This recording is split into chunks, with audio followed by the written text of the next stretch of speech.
It is People, Power, and Politics. Welcome back to Detroit's only nightly political talk show, The Pulse. Here to talk about the job Mayor-elect Sheffield is about to take over is a man who's serving as mayor himself in a neighboring city. Troy Mayor Ethan Baker, by the way, also worked for former President Reagan in his post-presidency years, knows a heck of a lot about politics in general, and you're a regular on The Pulse, so thank you for your time. Biggest challenge that a mayor has coming in on day one, even if you served on council, which I think you've kind of followed that route yourself. Going from campaign mode into governing mode. They're two very different things. And some people are really skilled at one and not so much the other, and vice versa. But I think Mayor-elect Sheffield is going to rise to the occasion. At least I hope she does, for all of our sakes. But that's the biggest challenge, is realizing that, okay, now you're not trying to get votes. You're trying to keep a city stabilized. You're trying to keep everything moving forward. And she's got, a big job to do. I think she's up for it. But that's going to be the biggest challenge, is, okay, well, now what? That's the famous line that you get elected. What do I do now? There's other big cities and medium cities like New Orleans, where the current mayor-elect also served as city council president. You served in the city council in a smaller region, but the city of Troy, which is a very significant place in Michigan. What translates from city council into the mayorship? What are the big things that come with it? Obviously, I think it's really important. If you've served on council, you understand the issues of the city. You know what's going on. You know the budget issues, the good and the bad, essentially, and you kind of know the flow of how things work in a city hall.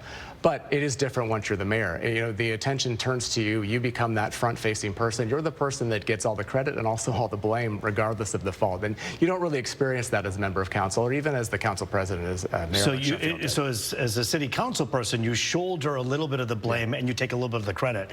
Here, it's all or nothing. Yeah, rightly or wrongly, but that's how the people view it. Talk about Detroit moving forward. You're sitting here from the vantage point of Troy, about 25 minutes north.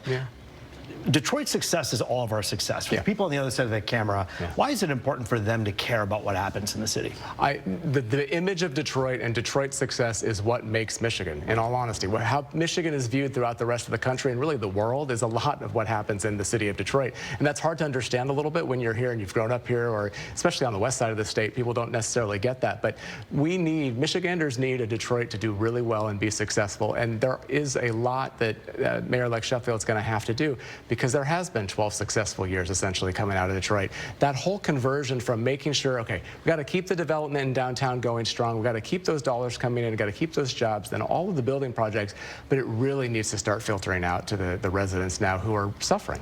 Build us a picture of what happens moving forward in the next big race here in Michigan, which is the governor's race. You have an independent, you have several Republicans, several Democrats. The independent, Mike Duggan. How much of a wrench does he throw into the plans of the other candidates? I think he's a factor. It's yet to be determined really how much of a factor, though. There's a lot of talk. We're a year out, essentially, from that. Well, we're really a year out now. So we don't know for sure, but he's raising a lot of money from Republicans, a lot of money from Democrats. He's getting a lot of attention. But at the end of the day, when people go to that ballot box, most people are most comfortable with the R or the D next to those names. So I'm not sure how it's going to play out. But he's got a challenge for sure. But, so do the Republican and Democrats who are running. They all have to kind of differentiate and show why they're the Republican or they're the Democrat that can also bring people together, because I think that's Mayor Duggan's biggest message. Well, the biggest message is always about unity, and that's what this program is about, is to bring together perspectives from all sides. And a Republican, Ethan Baker, who has a nonpartisan role as the city of Troy's mayor, we thank you for your time here today. Thanks so much for joining us. Happy to be here. And that is the Pulse for tonight. We thank you so much for joining us. You can always get the latest results on our website, fox2detroit.com. And remember, our coverage of this historic night as the first woman mayor of the city of Detroit is elected continues at 4 a.m. when the news continues then. In the meantime, I'm Roop, as always. It was good to be with you.